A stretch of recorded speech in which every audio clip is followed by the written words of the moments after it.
പ്രിയപ്പെട്ടവരെ, ഇന്നേ ദിവസം നമ്മൾ ചിന്തിക്കാൻ പോകുന്നത് വയലൻസ് എന്നുള്ള വിഷയത്തെ പറ്റിയാണ്. പ്രത്യേകിച്ച് ഇന്ന് സിനിമാ മേഖലയിൽ ഏറ്റവും കൂടുതൽ ചർച്ച ചെയ്യുന്ന അല്ലെങ്കിൽ ഏറ്റവും കൂടുതൽ കണ്ടൻറ്റ് ക്രിയേറ്റ് ചെയ്യുന്ന ഒരു വിഷയമാണ് വയലൻസ്. നമ്മൾ ഈ അടുത്ത കാലത്താണ് ഇതിന് ഏറ്റവും കൂടുതൽ പ്രചാരം നേടിയിട്ടുള്ളത് നമ്മുടെ കേരളത്തിലും ഇന്ത്യൻ സിനിമയിലൊക്കെ. യഥാർത്ഥത്തിൽ ഇതിൻ്റെ ഉദ്ദേശം എന്താണ്, അല്ലെങ്കിൽ ഇതിൻ്റെ പിറകിൽ എന്താണ്, നമുക്കൊന്ന് ചിന്തിക്കാം. യഥാർത്ഥത്തിൽ ഈ വയലൻസ് പണ്ട് കാലത്തെ സിനിമകൾ എടുത്ത് നോക്കിയാൽ അറിയാം. അവിടെ ഒരു നായകനുണ്ട്, വില്ലനുണ്ട്. കഥയുടെ ഒരു അന്ത്യത്തോടടുക്കുമ്പോൾ വില്ലൻ കൊല്ലപ്പെടും നായകനാൽ. കാരണം വില്ലൻ നായകനെയും കുടുംബത്തെയും ദ്രോഹിച്ചിട്ടുണ്ടായിരിക്കാം. അങ്ങനെ ഭൂരിഭാഗം സിനിമകളിൽ അങ്ങനെയുള്ളൊരു അന്ത്യമായിരിക്കാം ഉണ്ടാകുന്നത്. അപ്പോൾ പ്രേക്ഷകനും അതോട് യോജിക്കും അല്ലേ? കഥയിൽ പോകുമ്പോൾ ആ വില്ലൻ കൊല്ലപ്പെടേണ്ടവനാണ് അല്ലെങ്കിൽ മരിക്കേണ്ടവനാണ് എന്നുള്ളൊരു ബോധം സാധാരണ പ്രേക്ഷകൻ്റെ മനസ്സിൽ ഉടലെടുക്കും. അവസാനം ആ വില്ലൻ മരിച്ചു കാണാൻ വേണ്ടി ആഗ്രഹിക്കും. എന്നാൽ വളരെ മനോഹരമായിട്ട് പല സിനിമകളിലും, പ്രത്യേകിച്ച് മലയാള സിനിമകളിലൊക്കെ പല സിനിമകളിലും വില്ലൻ തന്നെ ഇല്ല. ചിലപ്പോൾ നായകൻ തന്നെ വില്ലനായിട്ട് മാറാം, അല്ലെങ്കിൽ നായകൻ്റെ അടുത്ത് നിൽക്കുന്ന സാഹചര്യങ്ങൾ വില്ലനായിട്ട് മാറാം. അങ്ങനെ പല രീതിയിൽ നല്ല സിനിമകൾ നമ്മുടെ മലയാളത്തിലുണ്ടായിട്ടുണ്ട്. നല്ല എഴുത്തുകാരെഴുതിയ പല സിനിമകളും ഒരിക്കലും ഒരാളെ കേന്ദ്രീകരിച്ച് ചിന്തിക്കാതെ കഥാപരിസരങ്ങളായിട്ട് ബന്ധപ്പെട്ട് സാമൂഹികമായ സാഹചര്യങ്ങളുടെ സമ്മർദ്ദം മൂലം, സാമൂഹ്യ വ്യവസ്ഥിതിയുടെ സമ്മർദ്ദങ്ങൾ മൂലം വില്ലനായി തീരുന്ന വ്യക്തികൾ അല്ലെങ്കിൽ അങ്ങനെ ഉണ്ടാകുന്ന കാര്യങ്ങളെ പറ്റിയാണ് പലരും നമ്മുടെ മലയാള സിനിമകളിൽ മുമ്പും ചർച്ച ചെയ്തിട്ടുള്ളത്. പക്ഷേ ആ പ്രവണതകൾക്കൊക്കെ വളരെ വിപരീതമായി ഈ അടുത്ത കാലത്ത് വയലൻസിനോട് അത്രയധികം പ്രിയം ഉടലെടുക്കുന്നു. പ്രത്യേകിച്ച് യുവാക്കളുടെ ഇടയിൽ അല്ലെങ്കിൽ കുട്ടികളുടെ ഇടയിൽ, മുതിർന്നവരുടെ ഇടയിലൊക്കെ ഈ വയലൻസിനോട് വളരെയധികം പ്രിയം തോന്നിത്തുടങ്ങുന്നു. അവരാരാധിക്കുന്ന നായകന്മാർ തൻ്റെ മുന്നിൽ വരുന്ന ആളുകളെ കൊന്നൊടുക്കുമ്പോൾ അതിൽ ലഹരി കണ്ടെത്തുന്ന ഒരു തരം മാനസിക രോഗത്തിന് അടിമകളായിട്ടുണ്ടോ എന്ന് പോലും നമ്മൾ ചിന്തിക്കത്തക്ക രീതിയിൽ മാനസികാവസ്ഥയുള്ള കുറേ പ്രേക്ഷകരെയാണ് നമുക്ക് ഈ അടുത്ത കാലത്ത് കാണാനായിട്ട് സാധിക്കുന്നത്. നമുക്കറിയാം, ബോളിവുഡിലും തമിഴിലും ഇപ്പോൾ മലയാളത്തിലും അങ്ങനെയുള്ള സിനിമകൾ വന്നു തുടങ്ങി. അപ്പോൾ പലരും ഈ സിനിമകൾക്കൊക്കെ നിരൂപണം എഴുതുമ്പോൾ അല്ലെങ്കിൽ റിവ്യൂ എഴുതുമ്പോൾ എന്നെ അത്ഭുതപ്പെടുത്തിയിട്ടുള്ളൊരു കാര്യം, പലരും ഇങ്ങനെ കൂടുതലായിട്ട് ആൾക്കാരെ കൊല്ലുന്നത് കാണുമ്പോൾ അതിൽ സാറ്റിസ്ഫാക്ഷൻ ലഭിക്കുന്നു, അല്ലെങ്കിൽ ലഹരി ലഭിക്കുന്നു, ഉന്മാദം ലഭിക്കുന്നു എന്നൊക്കെയാണ് റിവ്യൂകളിൽ എഴുതി പിടിപ്പിക്കുന്നത്. അതായത് നായകൻ തൻ്റെ അടുത്തേക്ക് വരുന്ന ഗുണ്ടകളെ അല്ലെങ്കിൽ തന്നെ നശിപ്പിക്കാൻ വരുന്നവരെ കൊന്ന് പല രീതിയിലും കൊല്ലുന്നു, വെട്ടിക്കൊല്ലുന്നു, പല രീതിയിൽ ചോര തെറിപ്പിക്കുന്നു, പല ആയുധങ്ങൾ ഉപയോഗിച്ച് കൊല്ലുന്നു. ഇതൊക്കെ കാണുമ്പോൾ അവർക്ക് ലഹരിയാണ് ലഭിക്കുന്നത്, അല്ലെങ്കിൽ അത് സാറ്റിസ്ഫാക്ഷനാണ് അവർക്ക് ലഭിക്കുന്നത് എന്ന് പറയുമ്പോൾ എന്തോ ഒരു പ്രശ്നം അവിടെ ഉണ്ടെന്നാണ് എനിക്ക് തോന്നുന്നത്. നിങ്ങൾക്ക് അങ്ങനെ തോന്നുന്നുണ്ടോ എന്ന് എനിക്കറിയില്ല. കാരണം ഈ ഒരു പ്രവണത പഴയ കാലത്തൊന്നും ഉണ്ടായതായിട്ട് എനിക്ക് തോന്നുന്നില്ല. ഇത്രയധികം പലപ്പോഴും പല സിനിമകളിലും വില്ലന്മാരെയും മറ്റുള്ളവരെയും ഒക്കെ കൊല്ലേണ്ടി വരാറുണ്ട് കഥയുടെ പുരോഗതിയിൽ. പക്ഷേ പലപ്പോഴും അതൊക്കെ മാന്യമായിട്ടാണ് കാണിക്കാറ് അല്ലേ? ചോര തെറിക്കുന്നതും മറ്റുള്ള കാര്യങ്ങളൊക്കെ വളരെയധികം മാന്യമായിട്ട്, ചിലപ്പോൾ പ്രേക്ഷകന് അരോചകമാവാതെ, അല്ലെങ്കിൽ പ്രേക്ഷകനും കാണുന്ന കുട്ടികൾ അവിടെയുണ്ട്, ഒരു ഫാമിലി ഉണ്ട്, ഇവർക്ക് കണ്ണ് മറയ്ക്കാതെ കാണത്തക്ക രീതിയിലാണ് അതൊക്കെ ക്യാമറ ടെക്നിക്കുകൾ ഉപയോഗിച്ചും എഡിറ്റിങ്ങുകളൊക്കെ ഉപയോഗിച്ചും ആ ആംഗിളൊക്കെ നോക്കിക്കൊണ്ട് അവർ വളരെ മാന്യമായിട്ടാണ് അങ്ങനത്തെ കാര്യങ്ങളൊക്കെ ചെയ്യാറ്. പക്ഷേ ഇപ്പോൾ ക്യാമറ കൊണ്ട് മുന്നിൽ വെച്ചുകൊണ്ട് ഈ ചോര തെറിക്കുന്ന രീതികളും ആ ചോര തെറിച്ച് അല്ലെങ്കിൽ ആ കഴുത്ത് കട്ട് ചെയ്യുന്ന രീതിയിലുള്ള ഷോട്ടുകളും അതിനുപയോഗിക്കുന്ന ആയുധങ്ങളും ഇതൊക്കെ പ്രേക്ഷകൻ്റെ മുന്നിൽ കാണിച്ചുകൊണ്ട് പ്രേക്ഷകനെ ലഹരി പിടിപ്പിക്കുന്ന രീതിയിലാണ് കുറേ സിനിമകൾ ഇറങ്ങിയിട്ടുള്ളത്. ഇത് പലപ്പോഴും പല കൊറിയൻ സിനിമകളിൽ നിന്ന് പ്രചോദനം ഉൾക്കൊണ്ടുകൊണ്ട് നിർമ്മിക്കുന്നതാണ്. പക്ഷേ പല നമ്മളുടെ ഹോളിവുഡ് സിനിമകളിൽ ഇങ്ങനത്തെ സിനിമകളൊക്കെ ഉണ്ടാവുന്നുണ്ട്. പക്ഷേ അതിനത് നമ്മൾക്ക് ആവശ്യമുണ്ടോ എന്നുള്ളതാണ്, അല്ലെങ്കിൽ സാധാരണ പ്രേക്ഷകന് ഇത് ആവശ്യമുണ്ടോ എന്നുള്ളതാണ്. ഇതൊരു കാറ്റഗറി എന്നുള്ള രീതിയിൽ ശരിയാണല്ലേ. പലപ്പോഴും ഇതുപോലുള്ള സിനിമകൾ ഒരു അക്കാദമിക് ലെവലിൽ നോക്കി കാണുകയാണെങ്കിൽ വളരെ കുഴപ്പമൊന്നുമില്ലാത്തൊരു കാര്യമാണല്ലേ. ഇങ്ങനെ ടൈപ്പ് സിനിമകളും ഇവിടെയുണ്ട്, അല്ലെങ്കിൽ അതുപോലത്തുള്ള ഒരു കാറ്റഗറി സിനിമകളും നിർമ്മിക്കപ്പെടുന്നുണ്ട്, അല്ലെങ്കിൽ അത് ഉണ്ടാകേണ്ടതുണ്ട്, അല്ലെങ്കിൽ അങ്ങനത്തെയുള്ള ടെക്നിക്കൽ കാര്യങ്ങളൊക്കെ അതിലുണ്ട്. പക്ഷേ അത് സാധാരണ പ്രേക്ഷകൻ്റെ മുന്നിൽ കാണിക്കേണ്ടതുണ്ടോ? അതും നമ്മളുടെ ഇന്ത്യയിലെ സെൻസർഷിപ്പ് നിയമങ്ങൾ നമ്മൾ നോക്കിയാൽ അറിയാം. നമുക്ക് 2 സെൻസറിങ് രീതിയേ ഉള്ളൂ, യു എന്ന സർട്ടിഫിക്കറ്റും എ എന്ന സർട്ടിഫിക്കറ്റും. അതിൽ യു എന്ന സർട്ടിഫിക്കറ്റിൽ വരുന്ന ഭൂരിഭാഗം സിനിമകളും പലതും കുട്ടികൾ കാണാൻ പാടില്ലാത്ത സിനിമകളാണ്. നമുക്കറിയാം ഈ സിനിമകൾ ഇൻ്റർനാഷണൽ രീതിയിൽ അല്ലെങ്കിൽ മറ്റു പല രാജ്യങ്ങളിലേക്ക് അവിടെ പ്രദർശിപ്പിക്കാനായിട്ട് ശ്രമിക്കുമ്പോൾ പലപ്പോഴും അത് വീണ്ടും കാറ്റഗറൈസ് ചെയ്ത് 12+, 15+ എന്നുള്ള രീതിയിലൊക്കെ അത് കാറ്റഗറൈസ് ചെയ്തിട്ടാണ് അവിടെ പ്രദർശിപ്പിക്കാനായിട്ട് സാധിക്കുകയുള്ളൂ. അപ്പോൾ 12+ന് മുകളിലുള്ള 15 ആയിട്ടുള്ള റേറ്റിങ്ങിലുള്ള ഒരു സിനിമകളും കുട്ടികളെ കൊണ്ട് കാണാനായിട്ട് സാധിക്കില്ല വിദേശ രാജ്യങ്ങളിൽ. എന്നാൽ ഈ 15 റേറ്റഡ് ആയിട്ടുള്ള സിനിമകളാണ് ഇന്ത്യയിൽ യു സർട്ടിഫിക്കറ്റ് ആയിട്ട് എല്ലാവരും ഫാമിലി അടക്കം വന്നിരുന്ന് കണ്ട് കൈയടിച്ച് പോകുന്നത്. അപ്പോൾ എത്രമാത്രം അത് കുട്ടികളിലും സാധാരണ ജനങ്ങളിൽ എത്രമാത്രം അത് സ്വാധീനം ചെലുത്തുന്നു എന്നുള്ളതിനെപ്പറ്റി ആരും സംസാരിക്കുന്നത് കാണാനില്ല. പലരും ഇതിൻ്റെ ഒരു സീരിയസ്നെസ് അല്ലെങ്കിൽ ഇതിൻ്റെ ഒരു ഭീകരാവസ്ഥ എന്താണെന്ന് അവർക്ക് മനസ്സിലായിട്ടില്ല. പതിയെ നമുക്കറിയാം, പലരും പറയുന്ന കാര്യമാണ് സിനിമ ആരെയും ഇൻഫ്ലുവൻസ് ചെയ്യുന്നില്ല എന്നുള്ളത്. പക്ഷേ നമുക്കറിയാം, ബോധമുള്ള ആളുകൾക്ക് ഓക്കെ, ഒരു എത്രമാത്രം ബോധമെന്ന് പറയുന്നതിനൊക്കെ വളരെയധികം ചർച്ച ചെയ്യേണ്ട കാര്യമാണ്. ആർക്കാണ് ബോധമുള്ളത്? ഇപ്പോൾ 21 വയസ്സായി കഴിഞ്ഞാൽ അവന് ബോധമുണ്ടോ? അവന് ശരിയായ മാനസിക വളർച്ച എത്തിയോ? കാര്യങ്ങൾ ഗ്രഹിക്കാനും ഇത് തെറ്റാണെന്നോ ഇത് ശരിയാണെന്നോ ഇത് സ്വീകരിക്കേണ്ടതാണ് അല്ല എന്നുള്ളതൊക്കെ ബോധം എത്ര പേർക്കുണ്ടെന്നുള്ളത് ഒരു ചോദ്യ വിഷയം അവിടെ നിൽക്കട്ടെ. പക്ഷേ അതിൽ താഴെയുള്ള എത്രയധികം കുട്ടികളാണ് ഇങ്ങനത്തെ സിനിമകൾ കാണുന്നത്. ഇപ്പോൾ തിയേറ്ററിൽ പോയിട്ട് ഇപ്പോൾ കണ്ടില്ലെങ്കിൽ തന്നെയും ഇവരുടെ കയ്യിലേക്ക് കിട്ടുന്ന ടെലിഗ്രാം വഴിയായിട്ടും മറ്റു OTT പ്ലാറ്റ്ഫോമുകൾ വഴിയായിട്ടും ഇവരുടെ കയ്യിലേക്ക് കിട്ടുന്ന സിനിമകൾ, ഇതുപോലത്തുള്ള സിനിമകൾ ഇവർ കണ്ടുകൊണ്ടിരിക്കുമ്പോൾ ഈ കുട്ടികൾ എങ്ങനെയായിരിക്കും അവരുടെ അവരുടെ വ്യക്തിത്വമൊക്കെ രൂപപ്പെടുന്നത് എന്നുള്ളതിനെപ്പറ്റി എത്ര പേര് ചിന്തിക്കുന്നുണ്ട്?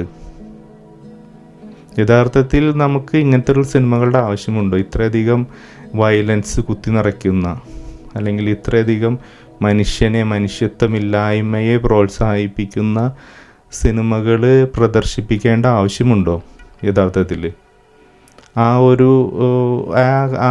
ഒരു കണ്ടൻ്റ് ഇല്ലാതെ തന്നെ സിനിമകൾ ഇവിടെ വരുന്നില്ലേ, വിജയിക്കുന്നില്ലേ? പിന്നെ എന്തുകൊണ്ടാണ് ആ കാറ്റഗറി സിനിമകൾ ഇത്രയധികം പ്രോത്സാഹിപ്പിക്കപ്പെടുന്നത്? നമ്മളിത് ഗൗരവപൂർവ്വം ചിന്തിക്കേണ്ട കാര്യമാണ് അല്ലേ. ഇന്ന് നമ്മുടെ നാട്ടിൽ ഇത്രയധികം അക്രമങ്ങൾ ഉണ്ടാകുന്നു, യുവതലമുറയുടെ ഇടയിൽ ഇത്രയധികം അക്രമങ്ങൾ ഉണ്ടാകുന്നു. നമ്മൾ പലപ്പോഴും പല പത്രവാർത്തകളും പല ന്യൂസുകളും കണ്ടിട്ടാണ് നമ്മൾ ഉണരുന്നത്. സ്കൂളുകളിൽ തല്ല് നടക്കുന്നു, അല്ലെങ്കിൽ സംഘടനം യുവാക്കൾ തമ്മിൽ ഏറ്റുമുട്ടുന്നു, ചേരിതിരിഞ്ഞ് സ്കൂൾ കുട്ടികൾ അങ്ങോട്ടും ഇങ്ങോട്ടും അടിക്കുന്നു എന്നുള്ള നിരവധി വാർത്തകൾ നമ്മൾ കാണുന്നുണ്ട്. അപ്പോൾ അതിനെല്ലാം പിറകിൽ കുറേയധികം ഇൻഫ്ലുവൻസ് ഇല്ലേ എന്നുള്ളതാണ്. അവരാരാധിക്കുന്ന അവരുടെ നായകർ കാണിക്കുന്ന ആക്ഷൻസ്, അവരുടെ നായകന്മാരുടെ അവരെങ്ങനെയാണ് കാര്യങ്ങളെ ോട് പ്രതികരിക്കുന്നത്, അവരെ ഏത് തരത്തിലുള്ള ഡയലോഗുകൾ പറഞ്ഞിട്ടാണ് മറ്റു പലരോടും മറുപടി പറയുന്നത് എന്നുള്ളതൊക്കെ ഈ കുട്ടികളെയും യുവജനങ്ങളെയൊക്കെ സ്വാധീനിക്കുന്നില്ലേ? അപ്പോൾ ഇത്രയധികം തിന്മ സമൂഹത്തിൽ വിതറുന്ന, ഇത്രയധികം വിദ്വേഷം, വെറുപ്പ് അല്ലെങ്കിൽ വയലൻസ് വിളമ്പുന്ന ഇത്രയധികം ഈ സിനിമകൾ നമ്മുടെ സമൂഹത്തിൽ ആവശ്യമുണ്ടോ? അല്ലെങ്കിൽ ഇത് പ്രദർശിപ്പിക്കുന്നതിന് നമ്മുടെ ഗവൺമെൻറ് എന്തുകൊണ്ട് ആക്ഷൻസ് എടുക്കുന്നില്ല?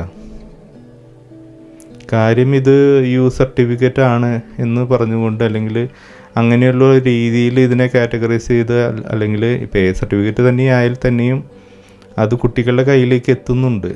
അല്ലാതെ തന്നെ നമുക്കറിയാം ടെലിഗ്രാമുകൾ വഴിയായിട്ടാണ് ഭൂരിഭാഗം ആളുകൾ ഈ OTT പോലും കാണാറില്ല, ഡയറക്റ്റ് ടെലിഗ്രാം വഴിയായിട്ട് അവരുടെ മൊബൈലിലേക്ക് എത്തുന്നുണ്ട്. അപ്പോൾ അതെത്രമാത്രം നമ്മുടെ മാതാപിതാക്കൾ ഇതിനോട് ബോധവാന്മാരാണ്? നമ്മുടെ മാതാപിതാക്കൾക്ക് അതിനുള്ള ബോധം ആയിട്ടുണ്ടോ? കുട്ടികൾ കാണുന്ന സിനിമകൾ ഏത് സിനിമയാണ്, അത് ഏത് റേറ്റഡ് സിനിമയാണ്? പലപ്പോഴും ഇന്ന നായകനെന്ന് പറഞ്ഞു കഴിഞ്ഞാൽ പലപ്പോഴും മാതാപിതാക്കൾ അത് ചെക്ക് പോലും ചെയ്യാറില്ല, അത് ഏത് തരത്തിലുള്ള സിനിമയാണെന്ന്, അല്ലെങ്കിൽ ആ സിനിമയിൽ കൂടെ എന്താണ് പറയാൻ ഉദ്ദേശിക്കുന്നത്, എന്തൊക്കെ കാര്യങ്ങളുണ്ട് എന്നുള്ളത്. അപ്പോൾ അത് മനുഷ്യൻ അല്ലെങ്കിൽ നമ്മുടെ സമൂഹം ബോധവാന്മാരാകേണ്ടതല്ലേ ഈ കാര്യത്തെപ്പറ്റി? അപ്പോൾ ഈ ഒരു കാര്യത്തോട് ചേർന്ന് നിന്ന് നമുക്ക് ചിന്തിക്കാവുന്ന വേറൊരു മേഖലയാണ് ഇത്. കുട്ടികളെയും യുവജനങ്ങളെയും പലപ്പോഴും സ്ത്രീകളും അതിലും വലിയ മുതിർന്നവർക്കൊന്നും ഇങ്ങനത്തെ സിനിമകൾ കാണാനായിട്ട് താല്പര്യമുണ്ടാവാറില്ല അല്ലേ? അവർ പലപ്പോഴും ഒരു ഫാമിലി ഡ്രാമ എന്നുള്ള ചിത്രങ്ങളൊക്കെ ആയിരിക്കും കാണാൻ പോകുന്നത്. നമുക്കറിയാം, എന്നാൽ അവർ കാണുന്ന സിനിമകളും അത്ര നല്ലതാണോ?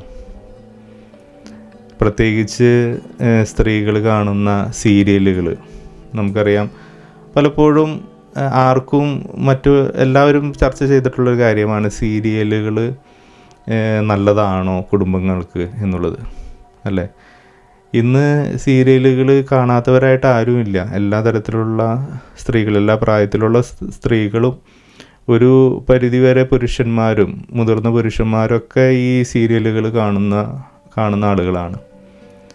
പലപ്പോഴും നമുക്കറിയാം ഈ സീരിയലുകളിൽ വിളമ്പുന്ന കാര്യങ്ങൾ, അതിൽ ഭൂരിഭാഗവും അവിടെ ഒരു കുടുംബ പ്രശ്നം, അമ്മായിയമ്മ മരുമകൾ, അല്ലെങ്കിൽ മകള് അമ്മ, അല്ലെങ്കിൽ ഭാര്യ ഭർത്താവ്, കാമുകൻ, രഹസ്യബന്ധം, ഇങ്ങനെയുള്ള കാര്യങ്ങളെ പറ്റിയുള്ള കഥകൾ മാത്രമാണ് സീരിയലുകളിൽ ഉള്ളതെന്ന് എല്ലാവർക്കും അറിയാം.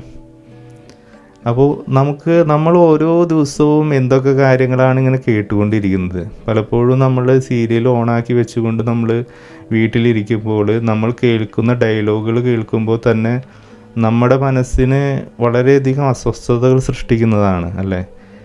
തമ്മിൽ കുറ്റം പറയുന്നു, ഭർത്താവിനെ അല്ലെങ്കിൽ ഭാര്യയെ അടിക്കുന്നു, ഭാര്യയെ കൊല്ലാനായിട്ട് ശ്രമിക്കുന്നു, അമ്മായിമ്മയെ കൊല്ലാനായിട്ട് ശ്രമിക്കുന്നു. ഇതൊക്കെ ഈ കാര്യങ്ങളും അതിനെപ്പറ്റിയുള്ള വാഗ്വാദങ്ങളും ഡയലോഗുകളും മാത്രമാണ് ഈ വീടുകളിൽ വൈകുന്നേരം ഇരുന്ന് മുഴങ്ങിക്കൊണ്ടിരിക്കുന്നത്.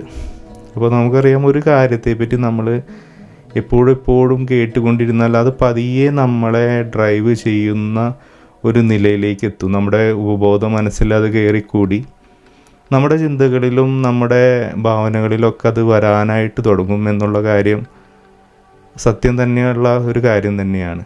അത് സൈക്കോളജി അറിയുന്നവർക്കറിയാം. നമ്മളൊരു കാര്യത്തെപ്പറ്റി തന്നെ എല്ലാ ദിവസവും കേട്ടുകൊണ്ടിരിക്കുന്നു. പലപ്പോഴും അതുകൊണ്ടാണ് പല ചെറിയ കുടുംബ വഴക്കുകൾ ഉണ്ടാകുമ്പോൾ ഉടൻ തന്നെ ഈ സീരിയലിൽ ഉള്ള ഡയലോഗുകളാണ് പലപ്പോഴും ഈ കുടുംബ വഴക്കിൽ ഉപയോഗിക്കുന്ന ഭാര്യ ആയാലും ഭർത്താവായാലും അമ്മായിമ്മയായാലും ഉപയോഗിക്കുന്ന ഡയലോഗുകൾ പലപ്പോഴും ഈ സീരിയലുകളിൽ നിന്നുള്ള ഡയലോഗുകളായിരിക്കും. കാരണം അവരറിയാതെ തന്നെ അവരുടെ മനസ്സിനെ ഇത് കീഴടക്കിയിട്ടുണ്ട്. അവരുടെ ഉപബോധ മനസ്സിൽ ഇതിൻ്റെ ഡയലോഗുകളും ഈ അന്ന് ആ കഥാപാത്രം പറഞ്ഞ കാര്യങ്ങളും അല്ലെങ്കിൽ ആ കഥാപാത്രം ഇന്ന സാഹചര്യം വന്നപ്പോൾ സംശയിച്ചതും കാര്യങ്ങളൊക്കെ ഇതിൻ്റെ പിറകിലുണ്ട്. അപ്പോൾ ഒരു ഭർത്താവിന് വേണമെങ്കിൽ സംശയിക്കാം ഭാര്യയെ ഒരു കാരണം കൂടാതെ സംശയിക്കാം, അല്ലെങ്കിൽ സീരിയലുകളിൽ അങ്ങനെ ഉണ്ടായിരുന്നു അതുകൊണ്ട് ഇങ്ങനെ സംശയിക്കുന്നു, അങ്ങനെ നിരവധി പ്രശ്നങ്ങൾ അതിലുണ്ട്. അപ്പോൾ ഇത് ഒരു കുടുംബ ബന്ധങ്ങളെ എത്രയധികം അത് ബാധിക്കുന്നു, അല്ലെങ്കിൽ ഒരു വ്യക്തികൾ തമ്മിലുള്ള ബന്ധങ്ങളെ എത്രയധികം അത് ബാധിക്കും എന്നുള്ളത് നമ്മൾ ചിന്തിച്ചിട്ടുണ്ടോ? എന്നാൽ സീരിയലുകൾ ഒന്നും മാറ്റി നിർത്തി കഴിഞ്ഞാൽ എന്നാൽ ബാക്കി എല്ലാവരും ശരി എന്നുള്ളതും നമുക്ക് പറയാനായിട്ട് സാധിക്കും. ഒരു പരിധിവരെ ഈ സീരിയലുകൾ വളരെയധികം കുടുംബങ്ങൾക്ക് മേലെ വളരെയധികം വലിയ സ്വാധീനം കൊടുക്കുന്നുണ്ട്. പ്രത്യേകിച്ച് നമുക്കറിയാം സ്ത്രീകളിലൂടെയാണ് ഇത് വരുന്നത്. കൂടുതലും സ്ത്രീകളാണ് ഈ സീരിയലുകൾ കാണുന്നത് കൊണ്ട് പലപ്പോഴും നമുക്കറിയാം സ്ത്രീകൾ തന്നെയല്ല ഒരു കുടുംബത്തിൻ്റെ പ്രധാനപ്പെട്ട അംഗങ്ങൾ. അപ്പോൾ അവർ വഴി തന്നെയാണ് ഈ പ്രശ്നങ്ങളും പലപ്പോഴും കുടുംബങ്ങളിൽ ഉണ്ടാവുന്നത്. അപ്പോൾ സീരിയലുകൾ മാറ്റി നിർത്തി കഴിഞ്ഞ് കഴിഞ്ഞാൽ മറ്റു പല ഷോകളും നമുക്കറിയാം, കോമഡി ഷോ എന്ന് പറഞ്ഞ് നമ്മുടെ മുന്നിലേക്ക് എത്തുന്ന പല ഷോകളുടെയും കണ്ടൻ്റ് എന്നാണ് ചിരിപ്പിക്കാൻ വേണ്ടി ഉപയോഗിക്കുന്ന മാർഗങ്ങൾ അല്ലേ. അനാശാസ്യമില്ലാത്ത ഒരു കോമഡി സ്കിറ്റ് പോലും നമ്മുടെ ടി വിയിൽ വരുന്നില്ല അല്ലേ. അല്ലെങ്കിൽ ഭാര്യ അല്ലെങ്കിൽ ഭർത്താവ് കുരിശാണ്, ഭാര്യ കുരിശാണ്, ഭാര്യ അപകടമാണ് എന്നൊക്കെ പറയുന്ന തരത്തിലുള്ള, അതിൽ നിന്നും കോമഡി ഉണ്ടാക്കുന്ന തരത്തിലുള്ള സ്കിറ്റുകളാണ് നമ്മുടെ മുന്നിലേക്ക് വരുന്നത്. പൈസയുടെ പേരിലും ജാതിയുടെ പേരിലും വർഗത്തിൻ്റെ പേരിലും നമ്മളെ അതിൽ നിന്നും കോമഡി ഉൽപ്പാദിപ്പിക്കുന്ന തരത്തിലുള്ള കാര്യങ്ങളാണ് പലപ്പോഴും നമ്മൾ കാണാനായിട്ട് സാധിക്കുന്നത്. അപ്പോൾ അത് വേറൊരു തരത്തിൽ നമ്മളെ സ്വാധീനിക്കുന്നുണ്ട്, നമുക്കെപ്പോഴും നമ്മുടെ ഉള്ളിലേക്ക് ഇങ്ങനത്തെ ചിന്തകൾ കൊടുക്കുന്നുണ്ട്.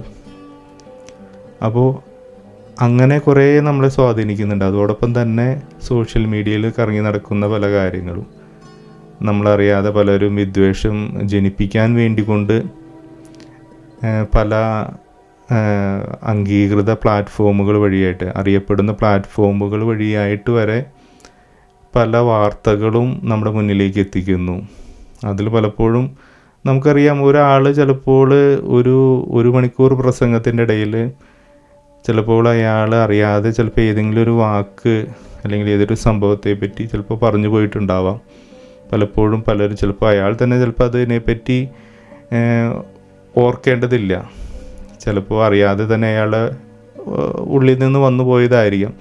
പലപ്പോഴും ഈ സോഷ്യൽ മീഡിയയുടെ പ്രശ്നം എന്ന് പറയുന്നത് അങ്ങനത്തെ കാര്യങ്ങളെ നമ്മൾ കൃത്യമായിട്ട് ക്യാപ്ചർ ചെയ്യുകയും ആ ഭാഗം മാത്രം കട്ട് ചെയ്തുകൊണ്ട് നമ്മുടെ മുന്നിലേക്ക് ഇട്ടുകൊണ്ട് അതിന് തക്കതായിട്ടുള്ളൊരു ചിത്രവും അല്ലേ, ഒരാളെ പരിഹസിക്കാൻ വേണ്ടി പറയുന്ന ഒരു വീഡിയോയ്ക്ക് എപ്പോഴും പലപ്പോഴും ഈ ഓൺലൈൻ മീഡിയക്കാർ ഉപയോഗിക്കുന്നത് ചിലപ്പോൾ അയാൾ ചിരിച്ചുകൊണ്ടിരിക്കുന്ന ഒരു ചിത്രവും.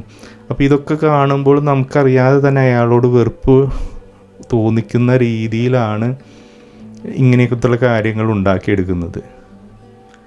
അപ്പോൾ അതൊക്കെ എത്രമാത്രം നമ്മളെ സ്വാധീനിച്ചുകൊണ്ടിരിക്കുന്നു. അപ്പോൾ ഇന്നത്തെ ഈ സമൂഹത്തിലുണ്ടാകുന്ന ഇത്രയധികം കാര്യങ്ങൾ നമ്മളൊക്കെ നേരത്തെ കണ്ടു, സിനിമ, സീരിയലുകൾ, ടി വി ഷോകൾ.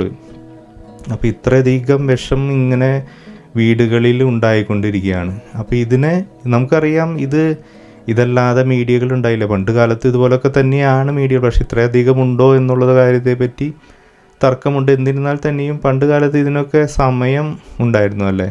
നമുക്ക് ടി വി കാണാനായിട്ട് കുറച്ച് സമയം നമ്മൾ മാത്രം മാറ്റി വയ്ക്കുന്നു.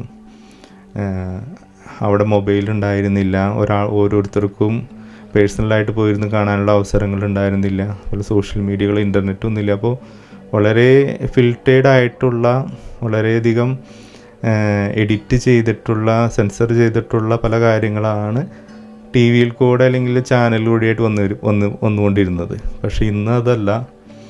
ഇന്ന് ഒരു സെൻസർഷിപ്പും ഇല്ലാതെ നിർബാധം എല്ലാ തരത്തിലുള്ള കണ്ടൻറ്റുകളും എല്ലാവരുടെ മൊബൈലിലേക്ക് വന്നുകൊണ്ടിരിക്കുകയാണ് പല മാർഗത്തിൽ കൂടെ.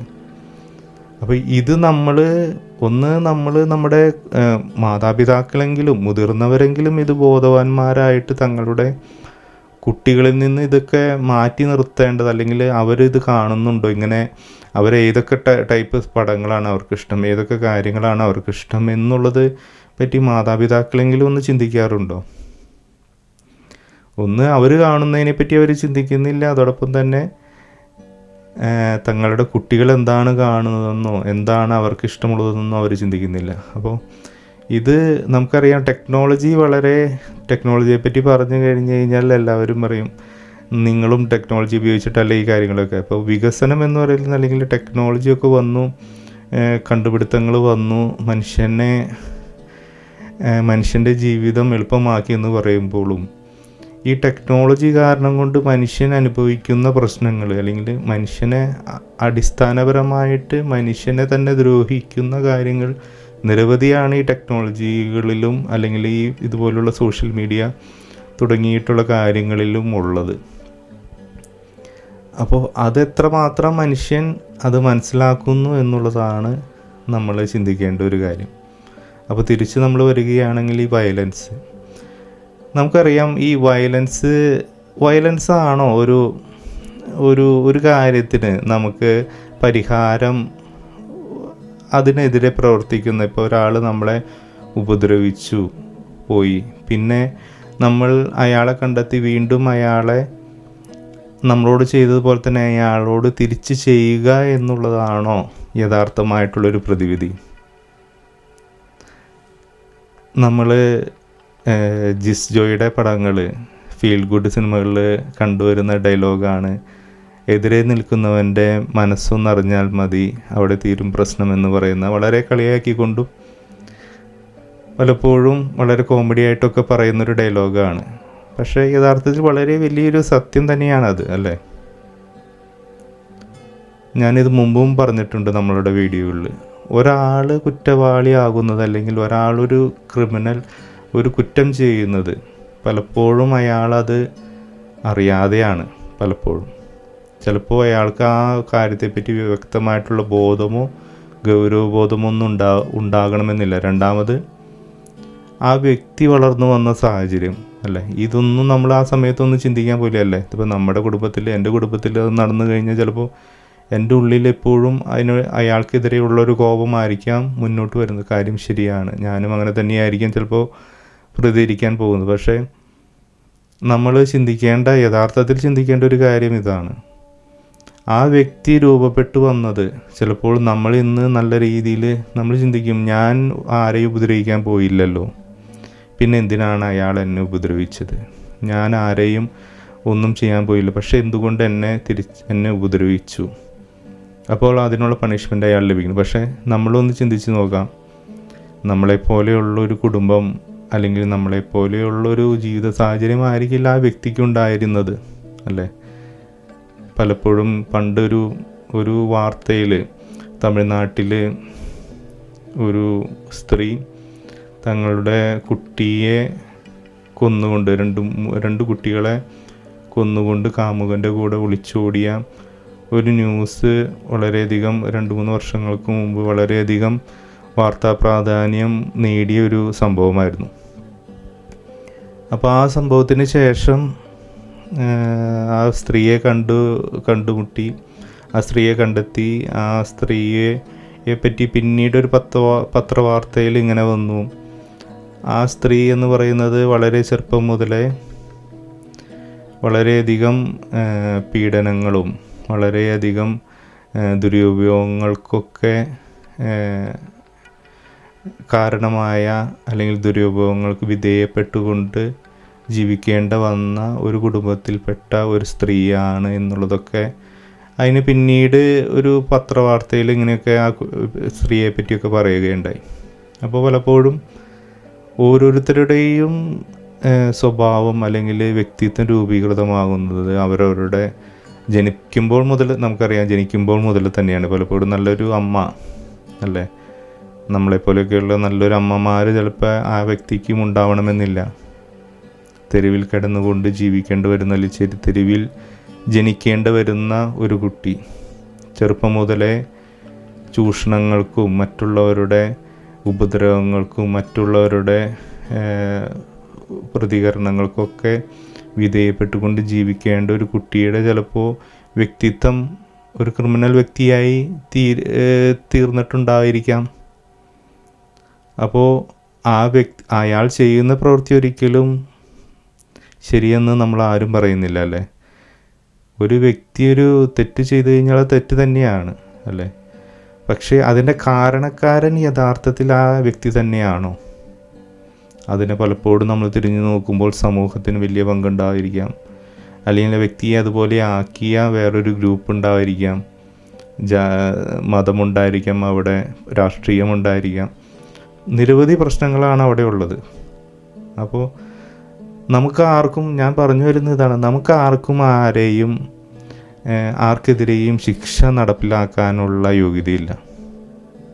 നമ്മൾ ആർക്കെങ്കിലും ജീവൻ കൊടുക്കുന്നുണ്ടോ? നമ്മൾ ആരെയെങ്കിലും വളർത്തുന്നുണ്ടോ? നമ്മൾ ആർക്കെങ്കിലും നല്ലൊരു ജീവിതം കൊടുക്കുന്നുണ്ടോ? അപ്പോൾ ഇതൊന്നും കൊടുക്കാത്ത നമുക്ക് മറ്റൊരാളെ ശിക്ഷിക്കാനായിട്ട് അധികാരമുണ്ടോ?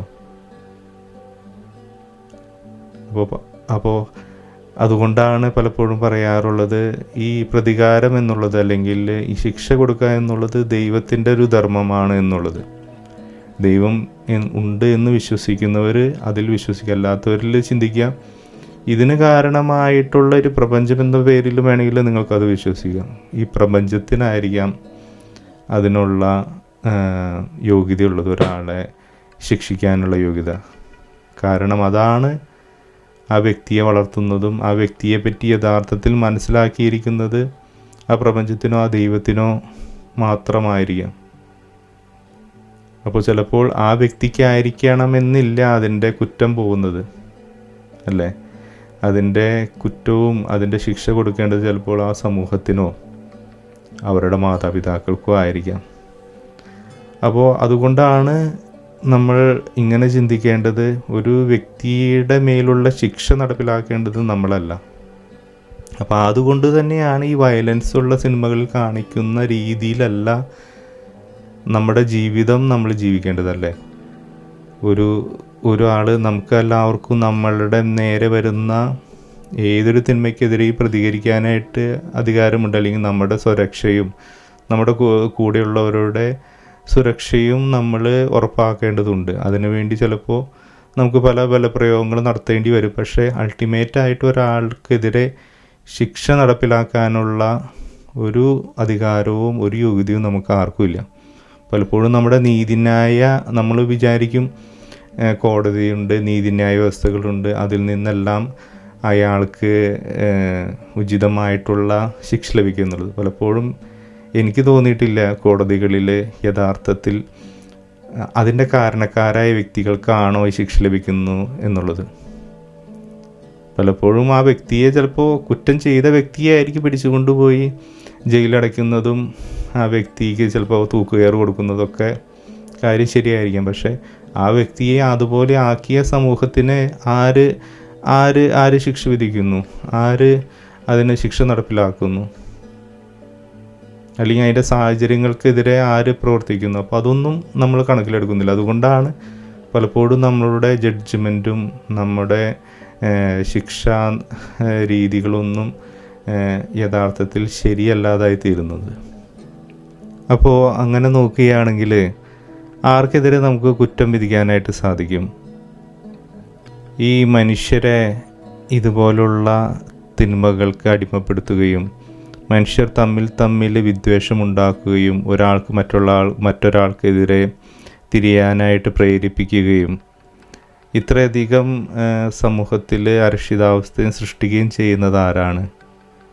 ഞാൻ മുമ്പും പറഞ്ഞിട്ടുണ്ട്, നമുക്ക് ദൈവത്തിൽ വിശ്വസിക്കുന്നത് പോലെ തന്നെ തിന്മയിൽ വിശ്വസിക്കുന്നില്ലെങ്കിൽ നമുക്ക് യഥാർത്ഥത്തിൽ ഈ കാര്യങ്ങളുടെ ഒന്നും ഉത്തരം കണ്ടെത്താനായിട്ട് സാധിക്കില്ല. തിന്മ എന്നുള്ള ഒരു ശക്തി ഉണ്ട് ഈ ലോകത്ത്. ദൈവം ഉണ്ട് എന്നുള്ളത് പോലെ തന്നെ തിന്മയുണ്ട്. അവൻ്റെ ഉദ്ദേശം ഇത് തന്നെയാണ്, എല്ലാ മനുഷ്യരും തമ്മിൽ വിദ്വേഷമുണ്ടാക്കണം. തിന്മയുടെ പ്രവൃത്തികൾ ഈ ലോകത്ത് ഉണ്ടാകണം. പരസ്പരം വിദ്വേഷം വെച്ച് പുലർത്തുക, പരസ്പരം ആക്രമിക്കുക, പരസ്പരം മുറിവേൽപ്പിക്കുക, അതുപോലെ തന്നെ തിന്മയുടെ എല്ലാ തരത്തിലുള്ള മേഖലകളിലും കൂടെ ഇവിടെ ഈ ഭൂമിയിൽ തിന്മയുടെ രാജ്യമുണ്ടാക്കുക എന്നുള്ളത് തന്നെയാണ് അവൻ്റെ ഉദ്ദേശം. അപ്പോൾ ആ ഒരു തിന്മയുടെ ശക്തിയെ നമ്മൾ മനസ്സിലാക്കാതെ ജീവിക്കുമ്പോഴാണ് പലപ്പോഴും അവനാണ് ഇതൊക്കെ കണ്ടുകൊണ്ട് അവിടെ മാറിയിരുന്നു കൊണ്ട് ചിരിക്കുന്നത്, അല്ലേ? ഈ മനുഷ്യർ യഥാർത്ഥ പ്രതി, അതായത് ഒരാൾ നമ്മൾ പലപ്പോഴും തമാശയ്ക്ക് ചെയ്യാറുണ്ടല്ലേ, ഒരാളെ സൈഡിൽ കൂടെ വന്ന് തോണ്ടിയിട്ടൊന്ന് മാറി നിൽക്കും. അപ്പോൾ തോണ്ട് കിട്ടിയവൻ ആരാണ് എന്നെ തോണ്ടിയതെന്ന് തിരിഞ്ഞു നോക്കും. അപ്പോൾ ആരെയും കാണുന്നില്ല. അപ്പോൾ വീണ്ടും വേറൊരാൾ വന്ന് അയാളെ തോണ്ടിയിട്ട് മാറിപ്പോവും. അപ്പോൾ വീണ്ടും സൈ കേട്ട് ഇയാൾ തിരിഞ്ഞു നോക്കുമ്പോൾ നേരെ പിറകിലിരിക്കുന്ന ആളെ ചിലപ്പോൾ പിടിച്ച് തല്ലും, അല്ലെങ്കിൽ അയാൾക്കെതിരെ ബഹളം വയ്ക്കും. അപ്പോൾ അത് പിന്നീട് വലിയൊരു വഴക്കായി തീരും. അപ്പോൾ ഇത് കണ്ടുകൊണ്ട് ഇത് ചെയ്ത വ്യക്തി അവിടെ ഇരുന്ന് മാറി നിന്ന് ചിരിക്കുന്നുണ്ടാവും. അപ്പോൾ യഥാർത്ഥത്തിൽ അത് തന്നെയാണ് ഈ ലോകത്ത് നടക്കുന്നതും, അല്ലേ?